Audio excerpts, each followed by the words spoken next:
Hello everybody. So it has been 10 full days since Sheba laid her eggs, and I'm going to check on the eggs here and see how they're doing.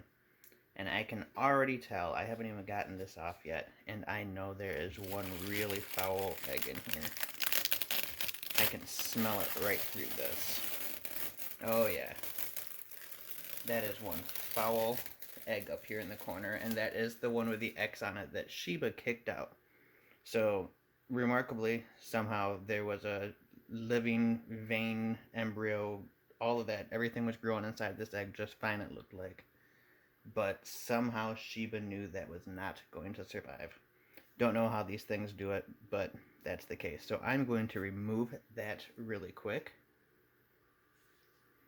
Okay, so while I was paused, I pulled out that bad egg, and discarded it. And then I wiped down all of these eggs with a damp paper towel to try to get off any mold spores that might have been on them, and put them in a whole new tub.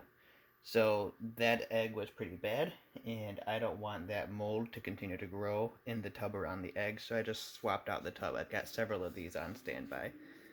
So now we're going to shut off the light, and we are going to candle the eggs. So let's take a look here at the very first one. It's right there, right dead in the center. Let's see if I can get it closer here.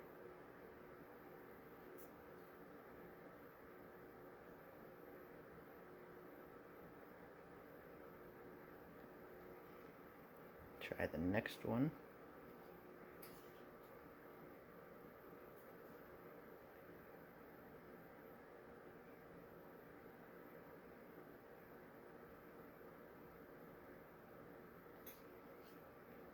From my end, I can actually see these veins pulsing as the blood is pumping through them, but I doubt that the camera's picking that up. There's a whole big network of veins in there.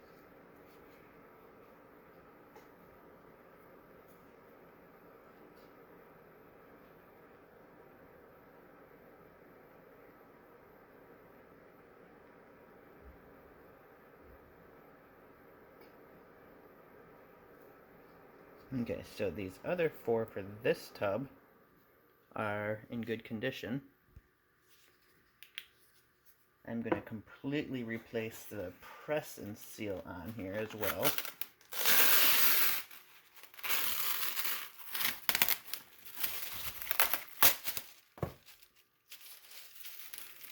And then we're going to pop them right back in the incubator.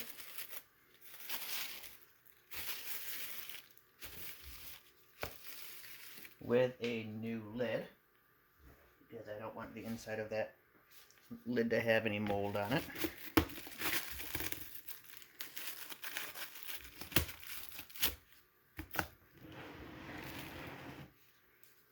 I have to move my card over.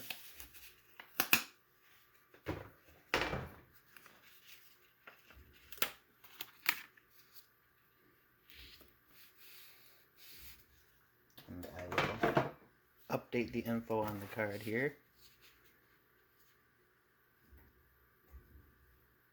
And I'm just going to write that there was one rotted.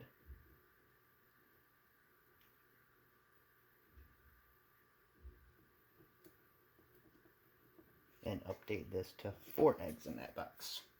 So I'm going to pause it and get the other box out.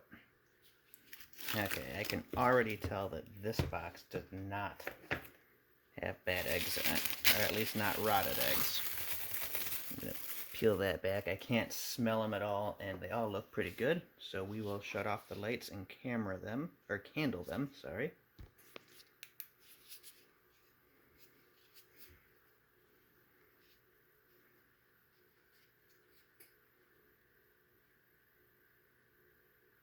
So there's that one.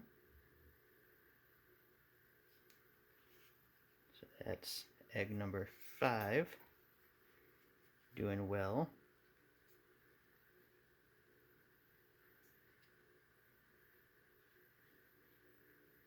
Number 6 still has some good veins going.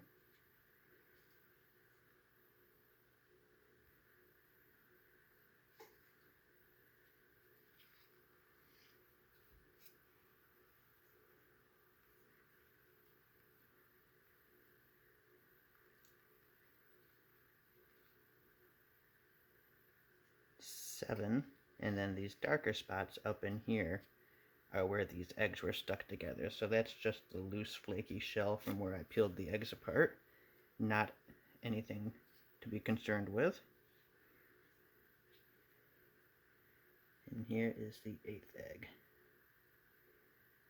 I don't know if you can see that wobbling right there.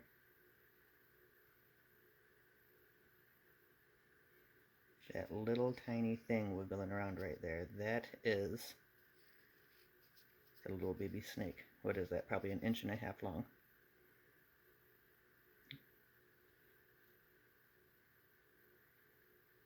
So that's kind of neat. Usually you don't get to see them wiggling in there, but there it is. Move it a little closer. It's right, it runs that line right there.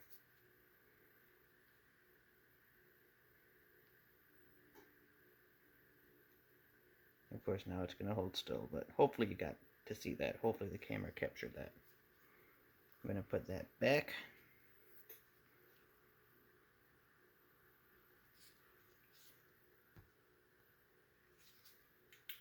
And we're going to close this back up here after we add a little bit of water to the edge. The moisture is so important for these eggs. So anytime I get in here, I'm going to replace some distilled water. If I could keep this at 100% humidity, I'd be fine. And I keep that water in the incubator so it's the exact same temperature as the eggs. That way there's no temperature variance when I add the moisture to this. We're going to close this back up.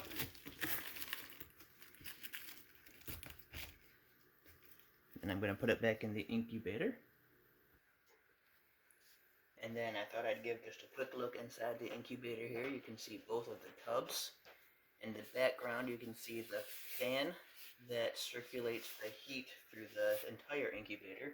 So it's a nice even heat distribution. These kind of incubators are different than the style that you would raise chicken eggs in or incubate chicken eggs in or quail or pheasant eggs. These are designed to hold in the humidity, and pretty much the heat source is different too. So these have heat panels that run vertically or horizontally all the way through the back and sides of these, as opposed to the ones that you get like from Tractor Supply or whatnot that are styrofoam that just have a heat coil on the top. So these are a lot fancier. They do have an on and off light. The doors are pretty heavy duty. They're made to hold the heat way more evenly, distribute the heat, and much more sensitive than what we're used to for our chicken incubators that I have. So yeah, definitely neat being able to watch the eggs right through that big door. I can fit a lot more tubs in here, so hopefully next year I'll have more snakes laying around the same time. I do have one more snake that I'll be showing here shortly, I believe, that's gonna lay eggs this year, and then that's gonna be it for this round of breeding. We will definitely have more happening next year, but this season I'm done mating and just on with growing and raising. So yeah, I'll check back in at the end of the week, give you guys an update.